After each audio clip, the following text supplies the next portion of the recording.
Assalamualaikum warahmatullahi wabarakatuh. Kami akan mempresentasikan tentang metode dan teknik pembelajaran di dalam menyimak.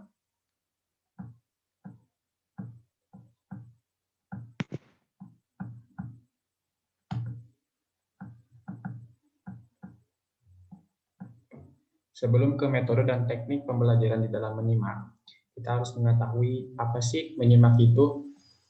Menyimak menurut Tarigan adalah suatu proses kegiatan mendengarkan lambang-lambang lisan dengan penuh perhatian, pemahaman, apresiasi, serta interpretasi untuk memperoleh informasi, menangkap isi atau pesan, serta memahami makna komunikasi yang telah disampaikan oleh sang pembicara melalui ujaran atau bahasa lisan. Jadi secara garis luas, menyimak itu mendengarkan atau memahami lawan bicara kita. Oke, selanjutnya ada metode pembelajaran menyimak yang akan dijelaskan oleh Silma Sari. Silahkan, Silma. Baik, saya akan menjelaskan tentang metode pembelajaran menyimak. Metode pembelajaran menyimak. Yang pertama, itu ada metode simak ulang ucap, metode integratif. Untuk metode ini, untuk memperkenalkan bunyi bahasa dan cara pengucapannya, mengintegrasikan keterampilan menyimak dan berbicara. Metode ini biasanya digunakan pada kelas rendah atau sekolah dasar. Biasanya digunakan dari kelas 1 sampai kelas 6. Terus yang kedua, metode simak terka dengan menggunakan definisi dan dikomunikasikan yang bertujuan untuk menerka. Jadi biasanya seorang guru memberikan mungkin ciri-ciri dari sebuah benda atau sebuah hal, terus seorang siswa menerka. Oh, ini jawabannya. Oh, ini jawabannya. Seperti itu. Yang ketiga, metode simak tulis. Metode simak tulis dikenal dengan dikte atau implak. Biasanya seorang guru memberikan suatu kata-kata, seorang murid atau seorang anaknya menulis, atau biasanya ada sekretaris. Kalau misalkan tidak ada guru, biasanya sekretaris mendikte, seorang anaknya menulis, seorang siswa. Terus yang keempatnya, metode memperluas kalimat, menghubungkan kalimat yang pertama dan kedua sehingga menjadi kalimat yang panjang. Yang kelima, metode simak berantai dengan membisikkan pesan atau kalimat dari awal dan seterusnya sampai akhir. Biasanya ada mungkin dari 1 sampai 5. Misalkan ciri-ciri dari sebuah benda, terus dari sebelah kiri anaknya disusun. Anak pertama, anak kedua, anak ketiga, sampai seterusnya sampai angka 8. Seperti itu.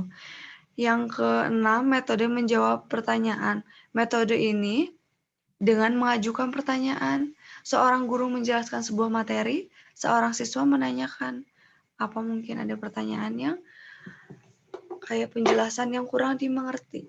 Yang ketujuh, metode identifikasi tema atau kalimat, topik, kata kunci. Prinsipnya sama, perbedaannya terletak pada materi yang harus didefinisikan.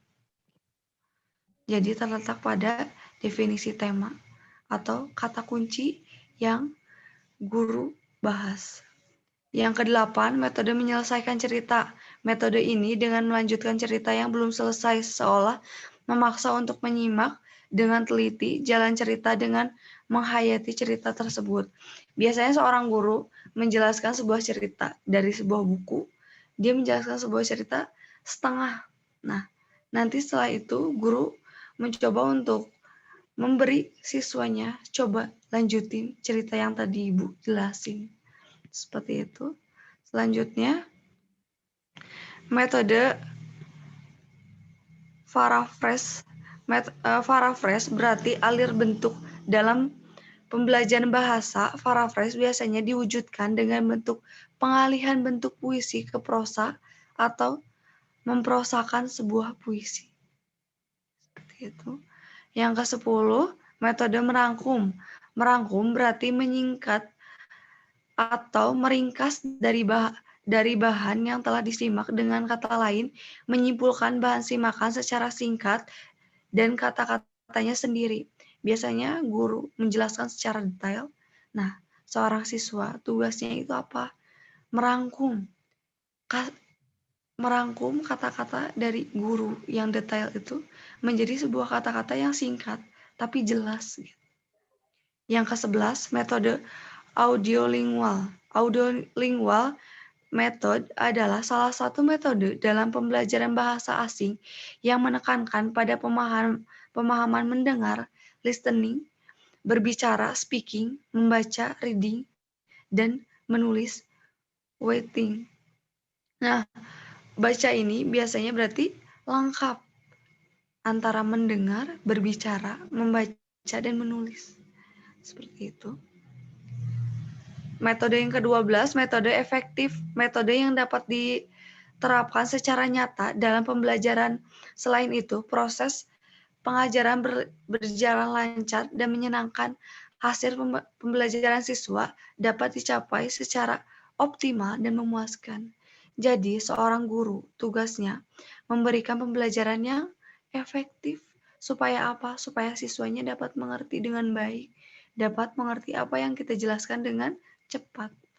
Yang ke-13, metode langsung. Suatu cara menyajikan materi pembelajaran di mana langsung menggunakan bahasa tersebut sebagai bahasa pengantar dan tanpa menggunakan bahasa anak didik sedikit pun dalam mengajar. Jadi kita harus seperti menggunakan bahasa yang baku.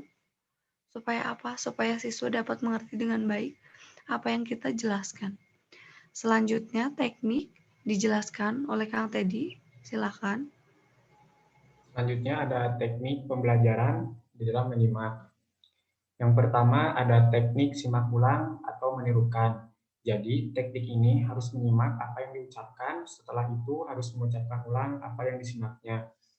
Model ucapan yang akan diperdengarkan secara cermat, model itu dapat diucapkan langsung atau direkam. Jadi contohnya seorang guru yang mengucapkan atau menjelaskan satu kalimat dan diucap ulang oleh siswanya.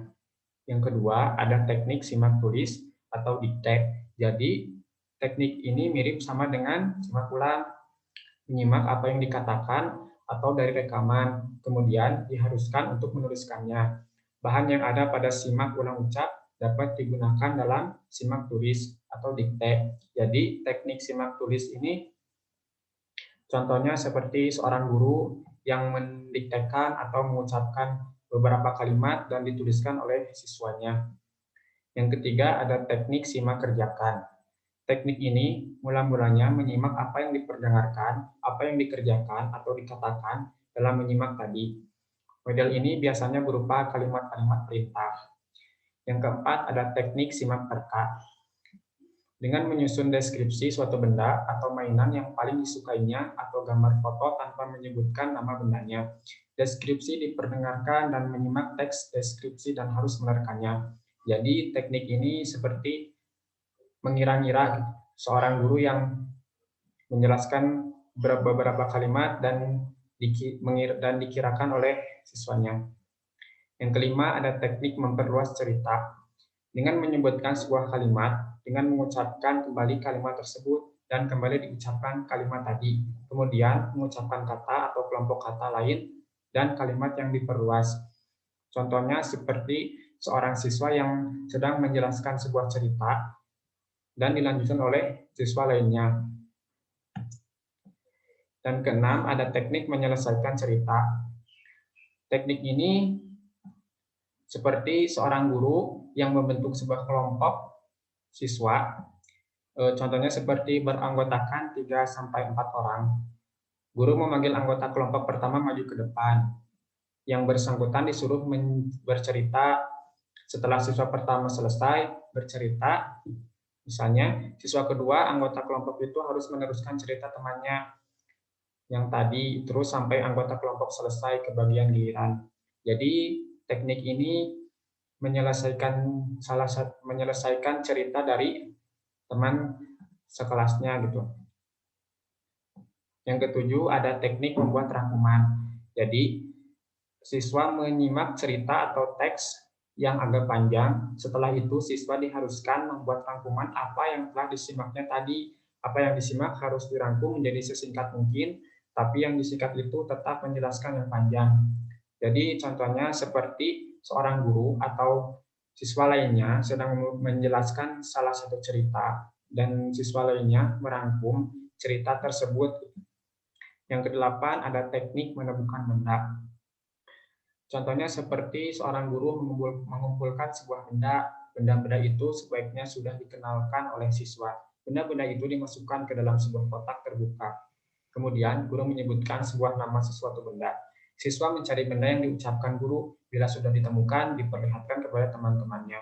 Jadi teknik ini seperti sebuah permainan gitu di dalam kelas.